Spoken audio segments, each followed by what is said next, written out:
Hello friends, स्वागत है आप सबका आपके अपनी ज्ञानधारा यूट्यूब स्टडी चैनल में।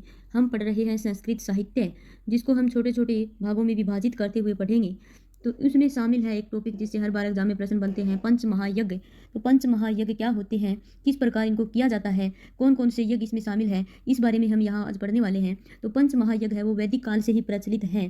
पंच महायज्ञ एक सामान्य जन यानी गृहस्थ मनुष्य के लिए होते हैं, जो ब्राह्मणों द्वारा या व्यावसायिक पुरोहितों के द्वारा यज्ञ हवन अच्छी प्रकार से विधि विधान से नहीं कर सकते, उनके लिए ये पंच महायज्ञ प्रचलित किए गए हैं कि साधारण मनुष्य भी आसानी से अपने कर्म कांडों को पूर्ण कर सके। तो इन पंच महायज्ञों में बताया गया है कि वो पंच महायज्ञ कौन कौन से हैं, किस किस प्रकार से साधारण विधि से हम कैसे कर सकते हैं। तो शतपथ ब्राह्मण में कहा गया है पंच एव महायज्ञ का, यानी 5 ही महायज्ञ हैं। इनका प्रमुख सिद्धांत है जियो और जीने दो। पंच महायज्ञों का प्रमुख सिद्धांत क्या है? जियो और जीने दो। तो ये पंच महायज्ञ इस एक श्लोक में दिए गए हैं और इन्हीं में से प्रश्न बनते हैं और इसी श्लोक से हम संपूर्ण 5 यज्ञों को याद कर सकते हैं। अध्ययन अध्यापनम ब्रह्म यज्ञ, पितृयज्ञ तु तर्पणम, होमो देवो बलिभूतो नरी यज्ञो अतिथि पूजनम। तो ये 5 यज्ञ हैं। ब्रह्म यज्ञ यानी अध्यापन करना, अध्ययन करना, पढ़ना, वेदों का या फिर अन्य ग्रंथों को पढ़ना, अध्ययन करना ही क्या है? ब्रह्म यज्ञ है। पितृयज्ञ तु तर्पणम, पितृयज्ञ यानी हम अपने पूर्वजों के प्रति कृतज्ञता भाव जो प्रकट करते हैं, जो श्राद्ध कर्म हम करते हैं, उसी प्रकार हम प्रतिदिन पितृयज्ञ कर सकते हैं। अपने पूर्वजों के प्रति सम्मान आदर भाव, उनके प्रति कृतज्ञता इस यज्ञ के माध्यम से कर सकते हैं। तो पितृयज्ञ है वो 3 प्रकार से कर सकते हैं। तर्पण द्वारा यानी जल के द्वारा उनको संतुष्ट करना, तृप्त करना। बलिहरण द्वारा, बलिहरण का मतलब क्या है कि बलि का शेष अंश पितरों को दिया जा सकता है। और तीसरा प्रतिदिन श्राद्ध द्वारा, यानी जिसमें कम से कम एक ब्राह्मण को खाना या भोजन खिलाया जाता है।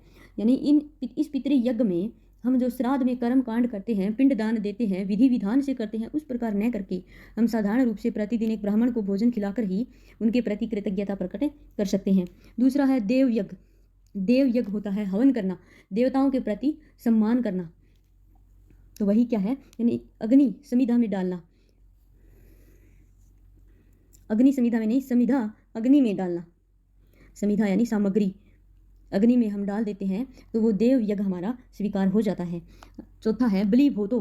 भूतो यानी भूत यज्ञ, बलि यानी बलि वैसव देव। भूत यज्ञ या बलि वैसव देव दोनों एक ही नाम है।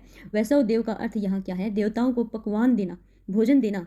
अगर हम घर में भोजन बनाते हैं जब, तो उसमें सबसे पहले अग्नि में उस भोजन को डालना या फिर अन्य प्राणियों को भोजन कराना, उनको देना ही क्या है? बलि वैसव देव यज्ञ है। और 5वां यज्ञ है नरी यज्ञ। नरी यज्ञ मनुष्य यज्ञ, नरी यानी मनुष्य, मनुष्य यज्ञ या फिर अतिथि यज्ञ, तीनों नाम एक ही है। यहाँ से प्रश्न बनते भी हैं, अतिथि यज्ञ क्या है, नरी यज्ञ क्या है, या इसका दूसरा नाम क्या है। कई बार प्रश्न बलि भूतो, इनमें से भी पूछा गया है कि भूत यज्ञ या बलि वैसव देव यज्ञ क्या है और इसका नाम क्या है, दूसरा नाम क्या है। इससे प्रश्न बन जाते हैं, पूछे भी गए हैं कई बार। तो ये 5 यज्ञ कौन कौन से हैं? ब्रह्म यज्ञ, पितृयज्ञ, देव यज्ञ, बलि वैसव देव या भूत यज्ञ, नरी यज्ञ या अतिथि पूजनम। अतिथि पूजन क्या होता है कि अगर हमारे घर में कोई भी आता है तो उसका आदर सत्कार करना, उसको आगे बढ़कर स्वागत करना, उनको पानी देना। हम जैसे घर में, हमारे घर में कोई आता है तो उसका स्वागत करते हैं, तो वही क्या है? अतिथि पूजन है, नरी यज्ञ है। हम उसको हमेशा करते ही रहते हैं। हमें पता नहीं है, एक साधारण मनुष्य भी ये हमेशा करता है, लेकिन उसका नाम हमें सामान्य रूप से सामान्य जन को याद नहीं है, ज्ञान नहीं है। कोई भी हमारे घर में आता है, उसका हम आदर सत्कार करते हैं, तो वो क्या है? नरी यज्ञ ही है। तो इसको सरल रूप में आगे दिया गया है ब्रह्म यज्ञ, यानी वेद पढ़ना, अध्ययन करना, यही क्या है? ब्रह्म यज्ञ है। शतपथ ब्राह्मण में इसका सबसे प्राचीन वर्णन मिलता है और तैत्तिरीय आरण्यक में विस्तार से वर्णन मिलता है। इसको याद रटने की जरूरत नहीं है, सिर्फ यही पूछता है कि ब्रह्म यज्ञ क्या है या पंच महायज्ञों में शामिल है या नहीं है। ज्ञापित करना, यह 3 प्रकार से होता है, ये पहले बता दिया। यानी प्रतिदिन एक ब्राह्मण को भोजन खिलाना, यही क्या है? पितृयज्ञ है। देवताओं के प्रति देव यज्ञ, देवताओं के प्रति सम्मान की भावना, हवन या यज्ञ करना ही क्या है? देव यज्ञ है। भूत यज्ञ या बलि वैसव देव यज्ञ भी इसको कहते हैं। देवताओं को पकवान अग्नि में डालना, यानी देवताओं का भाव करके हम खाना बनाना प्रारंभ करते हैं तो सबसे पहले उसको अग्नि में डाल दें थोड़ा सा, तो वही क्या है? भूत यज्ञ है। या फिर असमर्थ प्राणियों की भोजन आदि से हम सहायता करते हैं, तो वही क्या है? भूत यानी प्राणी। अगला है नरी यज्ञ, इसे अतिथि यज्ञ भी कहते हैं। इसका तात्पर्य अतिथि सत्कार करना या सम्मान करना। अतिथि कौन होता है? जो या तो पूरे दिन के लिए नहीं रहता या फिर कोई ब्राह्मण आदि एक रात्रि के लिए रहता है, तो वह क्या होता है? अतिथि होता है। ध्यान रखना, अगर हमारे घर में कोई आए, अगर वो 1 दिन से ज़्यादा रहता है तो वो अतिथि नहीं रहता।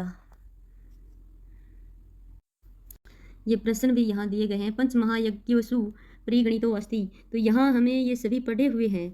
हम समझते हैं अश्वमेध भी यज्ञ है, राजसूय भी बड़े बड़े राजा इनको करते थे, ज्ञान यज्ञ भी, ये सभी यज्ञ हैं। लेकिन पंच महायज्ञ कौन सा हो सकता है? ये तो सभी यज्ञ हैं, लेकिन इन 5 में जो शामिल है, सामान्य जन के लिए जो प्रचलित थे, उनमें शामिल है देव यज्ञ। अगला प्रश्न है, अतिथि यज्ञ कथ्यते। अतिथि यज्ञ किसे कहा जाता है? भूत यज्ञ को, नरी यज्ञ को, पितृयज्ञ को, देव यज्ञ को। तो ये क्या होगा? नरी यज्ञ, जो हमें याद होना चाहिए। तो इस प्रकार इससे प्रश्न पूछे जाते हैं। और 5 यज्ञ हैं जो एकदम सरल हैं। कौन कौन से? ब्रह्म यज्ञ, पितृयज्ञ, देव यज्ञ, भूत यज्ञ और नरी यज्ञ। तो इस प्रकार इससे संबंधित कोई क्वेश्चन हो तो कमेंट बॉक्स में ज़रूर पूछें और चैनल को लाइक, शेयर और सब्सक्राइब भी करें।